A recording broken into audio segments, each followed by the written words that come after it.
Quoi surveiller ce matin à la bourse, jeudi 8 janvier 2026? Je regarde les indicateurs du côté de Wall Street. C'est rouge. Est-ce que ça va être le cas pour la journée au complet? Il faut faire attention. Des fois, c'est rouge.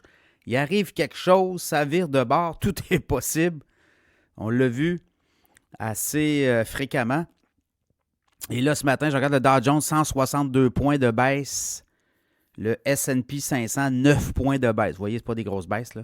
Le Nasdaq, 46 points dans le rouge. Le baril de pétrole rebondit. 1,2$ au moment où je vous parle, 57,01$.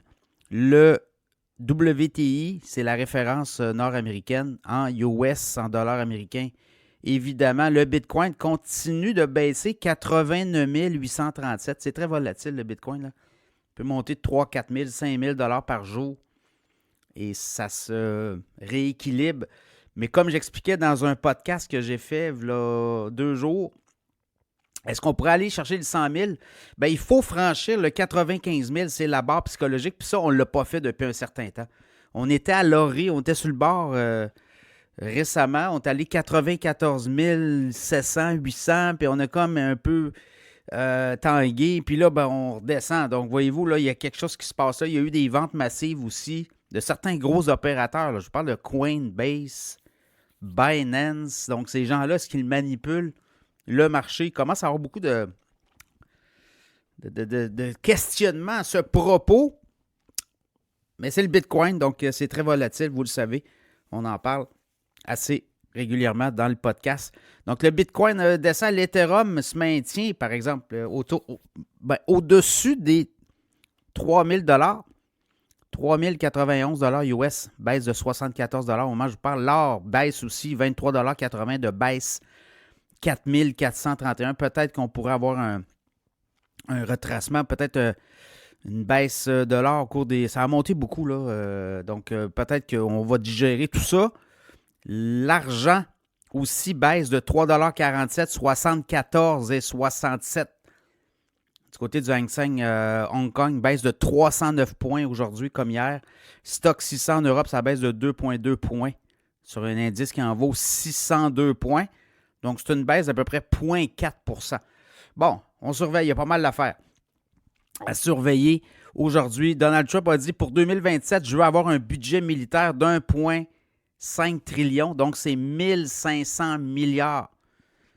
C'est 3 fois le budget du Canada. Là. Le budget du Canada, c'est autour de 500-550 milliards annuellement. Mais lui, il dit, moi, je veux 1500 milliards pour juste la défense.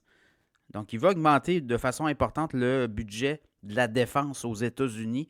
Donc, les titres d'armement, là, Northrop Grumman, monte de 44 $, 621 $, hausse de quasiment 7,6 %. Lockheed Martin monte de 33 $ en avant-marché, 530 $, monte de 6,7 %.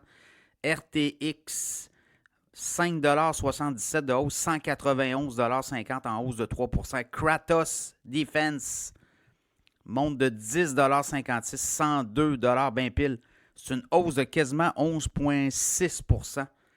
Donc, c'est ça qu'on va peut-être alimenter. Trump dit, avec l'argent avec le pétrole qu'on va recevoir du Venezuela, on va recevoir 50 millions de barils autour d'eux. Bien, on va prendre cet argent-là et on va acheter du matériel, notamment matériel de produits de santé. On va retourner ça au peuple du Venezuela. C'est ce qu'il a dit hier. Donc, ils vont acheter beaucoup de matériel de base à des compagnies américaines, ce qu'on ne faisait pas. Donc, voyez-vous, on change tranquillement les achats du Venezuela. On les force à pomper du pétrole, peut-être aussi. Et on va chercher du pétrole et on va fournir du matériel de base au peuple vénézuélien. Quand même, faut le saluer, là. Bon, là, je regarde au niveau des emplois. Hier, on a eu des chiffres là, sur les layoffs. Donc, ça, c'est les mises à pied pour le mois de décembre aux États-Unis. 35 553 mises à pied. C'est quand même quasiment 50 % de moins qu'en novembre. Donc, beaucoup moins de mises à pied en décembre. On comprend que les compagnies font peut-être plus ça au mois de novembre.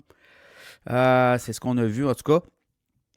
Après ça, Alcoa qui a beaucoup monté. Alcoa, là, c'était 60,24 $. C'était un titre qui était à 24 $ au mois d'avril. Puis en début d'année, ben, voilà un an, il était à quoi, là, autour de 33 $. Là, il est à 60,24 $, baisse de 2,50 $. C'est JP Morgan qui révise à la baisse son prix cible. Lui, il voit le prix cible à 50 $. Mais là, il est à 62 et il était à 62, 74 ce matin, en avant-marché. Mais ça baisse, là. Donc, voilà. On dit que c'est quand même, ils font de l'aluminium, eux autres, Alcoa.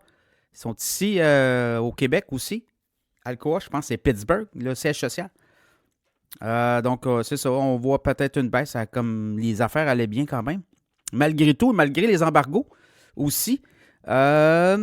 Sinon, les stocks de la défense, on a parlé, les stocks de pétrole. Ah oui, Alphabet a dépassé Apple hier en termes de capitalisation boursière.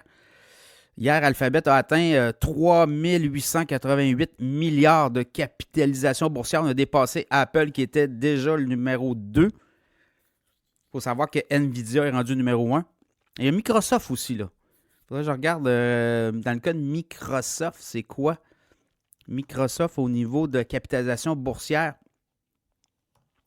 On est à 3 590 milliards. Donc, voilà.